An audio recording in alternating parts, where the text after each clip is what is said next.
تو یہی جو ہے اسٹاک ایکسچینج اس وقت جو ہے ایک گلوریفائڈ پروڈکٹ ہے، گلیمرس پروڈکٹ ہے، جس کو بعض لوگ جو ہے دکھا رہے ہیں کہ اس سے معیشت بڑی بہتر ہو رہی ہے۔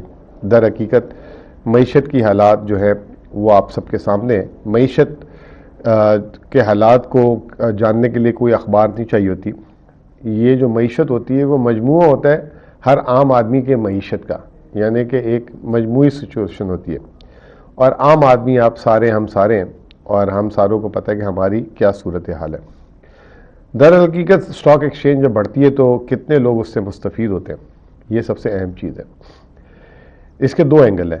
ایک اینگل یہ ہے کہ جو اسٹاک ایکسچینج میں سرمایہ کاری کرتے ہیں وہ کتنا منافع، ان کو منافع ملتا ہے کہ نہیں ملتا۔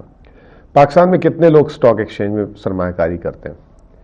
یہ سن 2000 سے 2.5 لاکھ لوگوں نے اسٹاک ایکسچینج میں سرمایہ کاری کی تھی، اور آج 2023-24 ہو گیا ہے اور اتنے ہی لوگ ہیں۔ انفیکٹ جو 2.5 لاکھ لوگ تھے ان کا نام تو اسٹاک ایکسچینج میں درج ہے، جیسے شناختی کارڈ بن جاتا ہے اور جب بندہ انتقال بھی کر جاتا ہے تو اس کا شناختی کارڈ نمبر رہتا ہے، اسی طریقے سے اسٹاک ایکسچینج میں UIN نمبر کہتے ہیں، یونیورسل آئیڈینٹیفیکیشن نمبر، تو وہ رہتا ہے، لیکن چاہے وہ سرمایہ کاری کر رہا ہو نہ کر رہا ہو، تو وہ 2.5 لاکھ سے زیادہ نہیں ہے۔ لیکن آج جو حاضر ایکٹیو جیسے کہتے ہیں سرمایہ کار کتنا ہوگا اسٹاک ایکسچینج میں؟ 30 سے 50 ہزار، بہت ہوا 50 ہزار ہوگا، اس سے زیادہ نہیں۔ تو 25 کروڑ کی آبادی میں 50 ہزار لوگ جن کے پاس شیئرز پڑے ہوئے تھے، انہوں نے بھی ایسا کوئی تیر نہیں مارا، جیسے پچھلی ویڈیوز میں بھی بات ہوتی تھی کہ 2017 میں 100 ارب ڈالر تھی، اور اگر 2005 سے پہلے دیکھا جائے 2005 میں اس سے بھی زیادہ شیئروں کی قیمت تھی۔ مجھے اچھی طرح یاد ہے 2005 میں آئل اینڈ گیس OGDC کی قیمت جو ہے تقریباً 200 یا 250 روپے تھی، اور وہ $4 کا ایک شیئر تھا۔ آج وہی شیئر جو ہے 200 وہ جو ہے 110 روپے کا ہے، اور جو ہے وہ 40 سینٹ کا ہے، یعنی کہ 10 گنا اس کی قیمت نیچے ہے۔ تو اسٹاک ایکسچینج میں جو آج بھی جن کے پاس شیئر ہیں وہ در حقیقت ان کی قیمتیں جو ہیں بہت نیچے ہیں، اور انہوں نے کوئی کمایا ہوا نہیں ہے۔ آج بڑی انٹرسٹنگ چیز ہوئی، میرے سامنے سے میں نے بلومبرگ سبسکرائب کیا ہوا ہے، سبسکرائب تو نہیں کیا ہوا، مطلب ہاں سبسکرائب ہی کہلیں کیا ہوا ہے، تو ایک دم فلیش ہوا کہ انڈیا کی ایک اڈانی گروپ ہے، جیسے امبانی گروپ ہے ایک اڈانی گروپ بھی ہے، اس کے ایک دن میں حصص کی قیمت کو ایک سپریم کورٹ نے اس پہ فیصلہ دیا تو 15 ارب ڈالر اس کی کمپنیوں کے شیئر کی قیمت بڑھی ہے، اور ایک دن میں بڑھی ہے، اور صرف اڈانی گروپ کے شیئرز کی۔ پاکستان اسٹاک ایکسچینج جو ہے جو 50% بڑا ہے، جس کی ہم تعریفیں کر رہے ہیں، کوئی ایشیا کی بیسٹ مارکیٹ، کوئی کیا، وہ کل ملا کے 10 ارب ڈالر بڑا، کل ملا کے پورا پاکستان کا اسٹاک ایکسچینج۔ اور انڈیا میں ایک گروپ کے ایک دن میں، یہ ہمارا 4 مہینے کا سفر تھا، وہاں ایک دن میں ایک گروپ کے حصے 15 ارب ڈالر سے بڑھ گئے۔ تو اس سے اندازہ لگائیں کہ ہم معاشی طور پہ اس وقت انڈیا کہاں کھڑا ہے اور ہم کہاں کھڑے ہیں، اور جس طریقے سے ان کی کرکٹ ہم سے آگے ہو گئی ہوئی ہے، معیشت کا تو کوئی حساب ہی نہیں ہے۔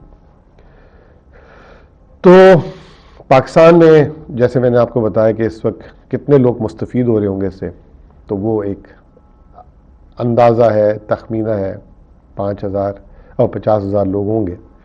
50,000 لوگوں میں بھی جو اصل سرمایہ کسی نے کمایا ہوگا، اسٹاک ایکسچینج میں آج کل مالیت 30-31 ارب ڈالر کی ہے، اور اس میں جو سرمایہ دار، جو کمپنی کے مالکان ہٹا دیں، جن کو سپانسرز کہا جاتا ہے، فری فلوٹ یعنی کہ عام آدمی کے ہاتھ میں جو شیئر ہے وہ 35% سے زیادہ نہیں ہوں گے، یعنی کہ 10 ارب ڈالر کے شیئرز مارکیٹ میں ہوں گے۔ اگر 50% بڑی ہے شیئر کی قیمت، تو تقریباً 5 ارب ڈالر کے قریب شیئرز جتنے پاکستانی ادارے، انسٹیٹیوشن اسٹاک مارکیٹ میں آپ کو پتہ ہے ادارے بہت بڑے سرمایہ کاری کرتے ہیں، یعنی کہ بہت بینکس کرتے ہیں، میوچل فنڈز کرتے ہیں، انشورنس کمپنیز کرتی ہے، فارن کارپوریٹس کرتی ہے، اور اس کے علاوہ انڈیویجولس کرتی ہے۔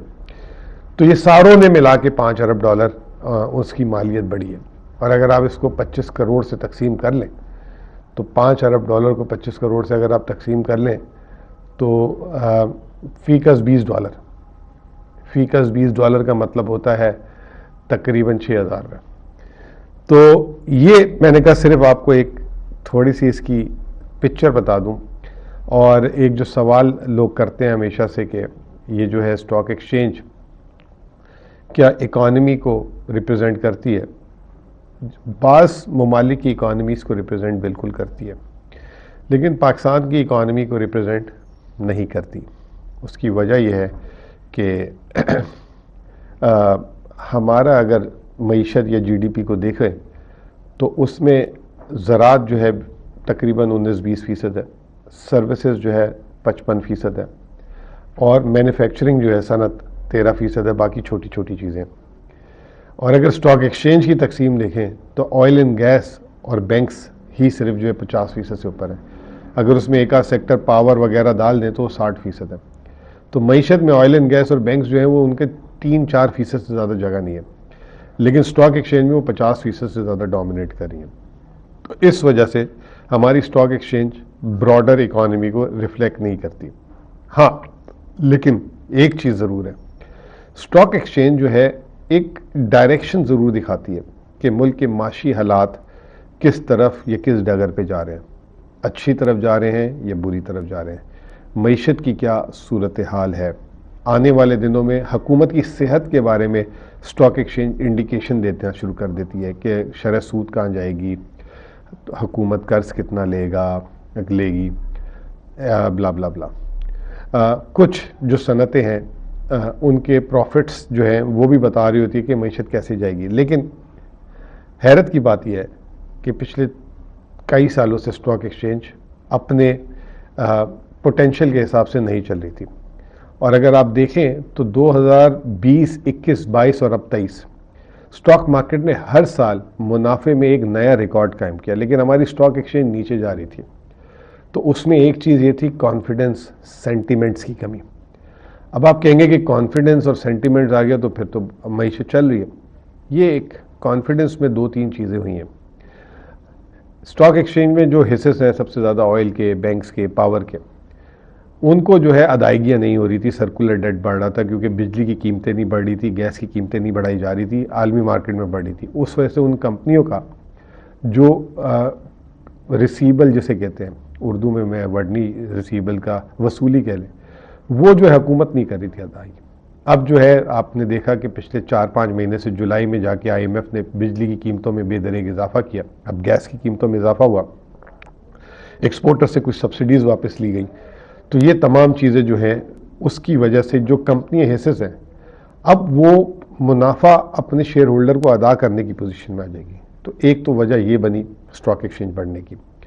دوسری جو ملک میں ہماری انسرٹنٹی ہے سیاسی، اس کا ہم نے دیکھا کہ ایک نتیجہ سامنے آیا. اور جب 8 فروری کی الیکشن کی ڈیٹ آئی تو اسٹاک ایکسچینج ہم نے دیکھا نومبر کے مہینے میں خصوصی طور پہ ہر روز تقریباً بڑھی ہے. اور جو اسٹاک ایکسچینج ہے نومبر میں 16-17% سے زیادہ بڑھ چکی ہے.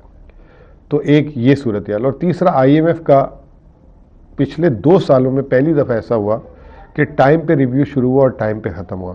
حالانکہ ابھی IMF کی بورڈ میٹنگ نہیں آئی.